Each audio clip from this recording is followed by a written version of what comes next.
Et bonjour tout le monde. Comment devenir rédacteur web en 2024? On va voir ça ensemble aujourd'hui. Je vais vous présenter dans cette vidéo les 7 compétences aujourd'hui qui me semblent indispensables pour devenir rédacteur web en 2024. Vous allez voir que c'est une très grosse mise à jour par rapport à la dernière vidéo qu'on a fait sur ce sujet. C'est la plus honnête qu'on puisse faire. Je vais vous parler de l'évolution du rédacteur web par rapport à son époque et son contexte. On va essayer d'aller vite et je vais essayer d'être le plus précis possible. Sachez simplement que le métier a énormément changé. Bien sûr, c'est à cause de l'intelligence artificielle. C'est toutes ces nouvelles compétences qui sont à la fois des tentatives d'échapper aux conséquences de l'impact de l'intelligence artificielle, mais de l'autre côté aussi des nouveaux horizons énormes qui s'ouvrent. Si vous voulez en savoir plus, je vous recommande de vous inscrire au livre blanc que j'ai écrit sur le sujet. Il y a 3 heures de vidéo et énormément de contenu écrit. On ne peut pas faire plus complet que ça sur le sujet dont je vais parler aujourd'hui. N'hésitez pas à jeter un coup d'œil en commentaire, en description, pardon, c'est là où je vous ai mis les liens. Jetez un coup d'œil dessus. Bon, commençons par le commencement, l'intelligence artificielle, qu'elle s'appelle ChatGPT, Gemini, ou Llama, ou Mistral, ou Claude, ou les autres, en fait, ils ont bousillé le marché du rédacteur web qu'on connaissait précédemment. C'était un marché historique qui était lié à de la sous-traitance, c'est-à-dire que nous avions des agences, des référenceurs, des grandes entreprises qui avaient besoin de contenu parce que en interne, ils avaient des projets par rapport au contenu, que ce soit des projets SEO ou des projets de construction de sites web ou ce genre de choses. Ils avaient besoin de gens pour écrire parce que ça prenait énormément de temps d'écrire. Aujourd'hui, la notion d'écrire et du temps que ça prend est considérablement remise en question puisque des machines génèrent des contenus. Et ces contenus, attention, ils peuvent être excellents. Donc pour le coup, beaucoup de rédacteurs web ont jeté l'éponge rapidement parce que le marché s'est effondré et donc l'intelligence artificielle a gagné, elle a remplacé les rédacteurs web dans le milieu de la sous-traitance. Cependant, les clients qu'on avait précédemment dans le marché historique étaient des gens qui nous passaient des commandes très précises avec des briefings très précis. Ces gens-là nous ont remplacés parce que tout simplement, ils savent exactement ce qu'il faut faire. Donc, une fois qu'ils ont passé leur commande sous forme de briefing, qu'ils la donnent à une intelligence artificielle qui va très bien écrire ou à un humain, pour eux, c'est la même chose en termes de résultats. Par contre, il y a une différence fondamentale, c'est que d'un côté, ils payent plusieurs milliers d'euros parfois, et de l'autre, c'est 20 € par mois en illimité.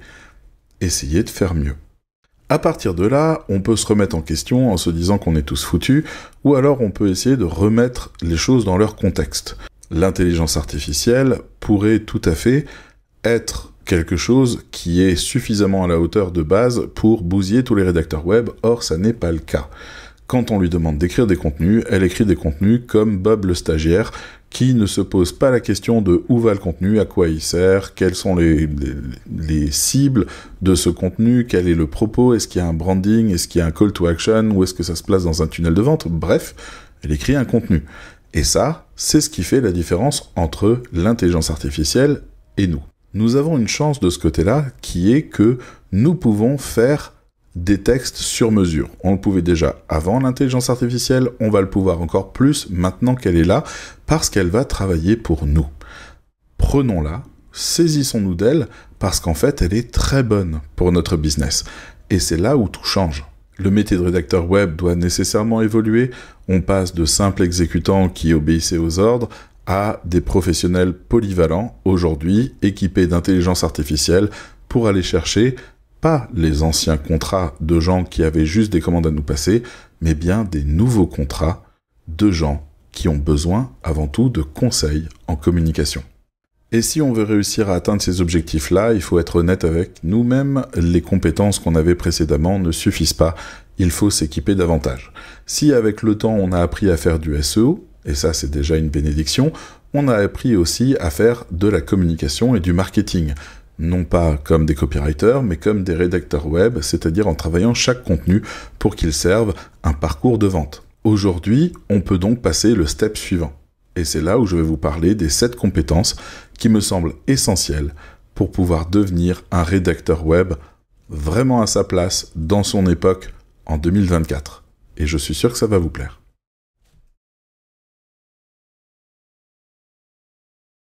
Si vous souhaitez en savoir davantage sur ce dont je parle et vraiment comprendre tout le contexte de la logique et du raisonnement autour de mon propos, je vous invite encore une fois à aller jeter un coup d'œil sur le livre blanc qu'on a fait. Vous avez le lien qui est en description.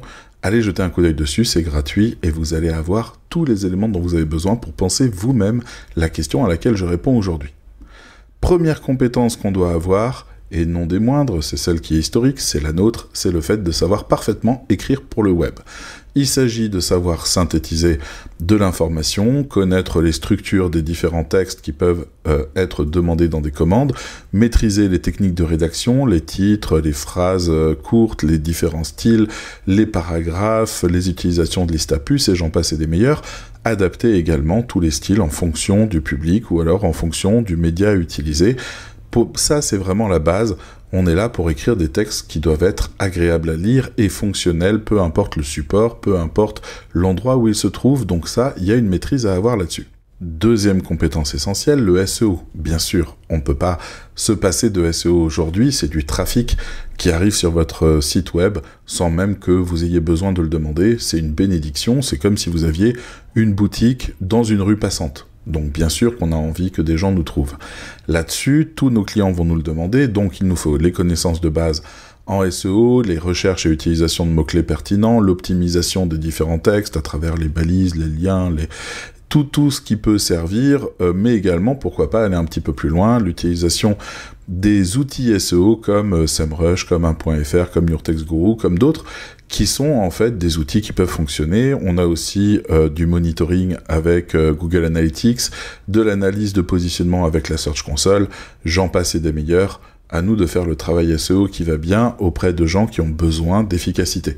Autre compétence à acquérir, c'est la troisième, et elle est importante, c'est le marketing de contenu. Si on écrit des textes, c'est bien pour qu'ils soient lus et qu'ils aient un impact. Donc, la compréhension des enjeux marketing de la marque pour laquelle on travaille, la capacité de créer des contenus qui sont à forte valeur ajoutée et qui permettent d'évoluer dans un tunnel de vente, savoir les différences qu'il y a entre des contenus qui sont faits pour engager, d'autres pour attirer, d'autres pour convertir, savoir placer ces choses-là, comprendre le positionnement du client, du visiteur, savoir quels sont ses problèmes, résoudre ses problèmes, travailler sur tous les modes et les formats qui peuvent servir à améliorer la relation entre la marque et son client, comme articles de blog, livres blancs, études de cas, mailing, etc., etc. Et utilisation aussi, pourquoi pas, des techniques de storytelling pour pouvoir un petit peu renforcer notre propos et créer une vraie marque qui tient un propos clair auprès de ses clients. La quatrième compétence va vous surprendre, je vous la donne tout de suite, c'est l'intelligence artificielle. Là-dessus, il va falloir à un moment donné qu'on acte le fait que ce sont des outils professionnels qui peuvent servir nos intérêts. L'intelligence artificielle, une fois qu'on sait la manier, elle est capable de générer tous les contenus dont vous avez besoin, mais bien au-delà, elle est capable aussi de vous assister dans l'analyse des différents contenus, dans l'analyse de la data qu'on peut vous donner, dans la synthèse, si jamais vous avez par exemple des dizaines d'avis clients à analyser pour faire un propos, un article pertinent, une FAQ ou quoi que ce soit. Elle est un game changer de ce côté-là, mais aussi tout simplement pour déployer tout un site web. Et ça, on n'y va pas en amateur.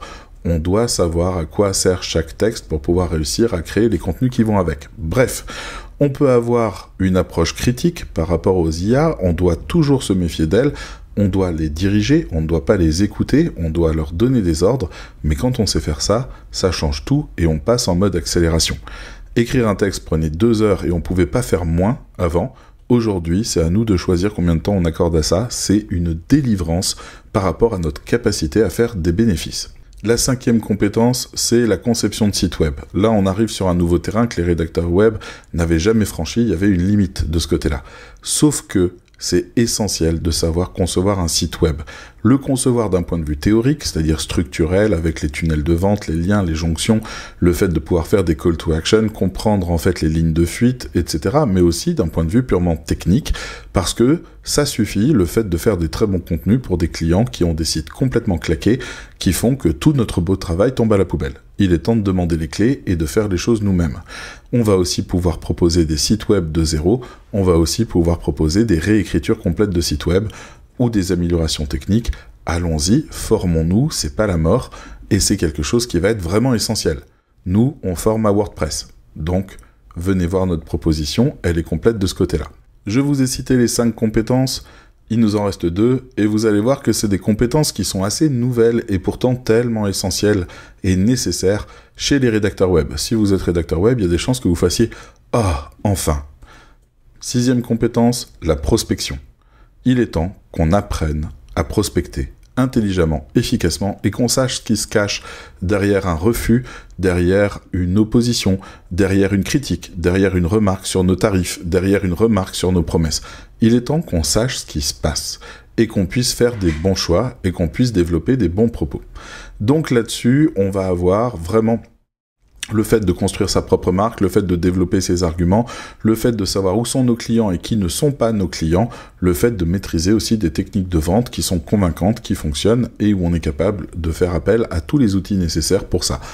Il est temps d'apprendre à pêcher. Et la 7e compétence est sans doute un peu philosophique, mais pour moi elle est nécessaire, c'est celle de l'entrepreneuriat. Depuis très longtemps, les rédacteurs web se placent comme des freelances, c'est-à-dire des salariés en quelque sorte, qui fonctionnent à la mission. Il est temps qu'ils pensent comme des entrepreneurs, qu'à la place d'essayer de se vendre eux, ils commencent à vendre des contenus, des promesses de résultats, des engagements. Et ça, c'est ce qui va servir à nos clients parce que nos clients comprennent cette langue-là. Donc, il est temps d'avoir des visions stratégiques, il est temps de définir des objectifs, il est temps aussi de gérer son activité comme une vraie entreprise et donc de travailler sa comptabilité, ses investissements, ses financements, etc. Il est aussi temps d'être proactif, de prendre des initiatives parce que la vie ne nous attend pas et vraiment, on l'a vu depuis quelques années, elle est prête à nous bousculer et à tout détruire. Il faut qu'on soit prêt à s'adapter à toutes les situations. Donc, il faut développer son propre leadership et sa propre capacité à prendre des décisions à tout moment qui sont bonnes pour notre business, quitte à changer de business, c'est pas grave. On doit continuer l'aventure coûte que coûte.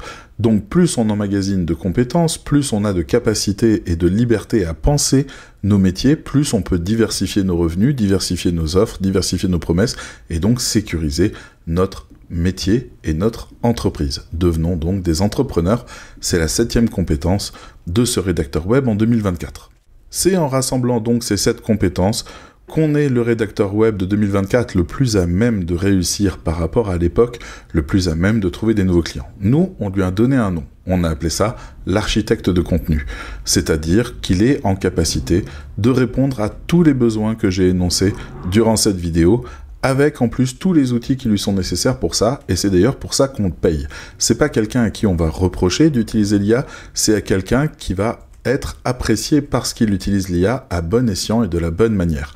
Devenez les professionnels du contenu que vous souhaitez être. Si vous aimez écrire, demandez-vous si c'est écrire ou si c'est communiquer ce qui vous intéresse. Parce que nous, on communique et on travaille là-dessus par l'écrit, par les contenus, etc. Bien sûr que vous pouvez continuer à écrire, c'est vous qui décidez. Bien sûr que vous pouvez continuer à penser avec votre bloc-notes. L'IA n'est pas là pour nous dire quoi faire, c'est nous qui allons l'utiliser pour réaliser des projets 10 fois plus grands que ce qu'on faisait avant et avoir une paye en conséquence. J'espère que tout ça vous aura aidé. Je ne vais pas trop m'attarder, je vous invite une dernière fois à jeter un coup d'œil sur notre livre blanc. Il est très complet sur le sujet et vraiment, c'est le début d'une grande aventure. On a aussi d'autres MOOC que vous pouvez découvrir. Tous les liens sont dans la description. Ne vous privez pas, c'est du savoir gratuit et je l'espère d'excellente qualité pour penser l'avenir ensemble. Et je vous dis à bientôt.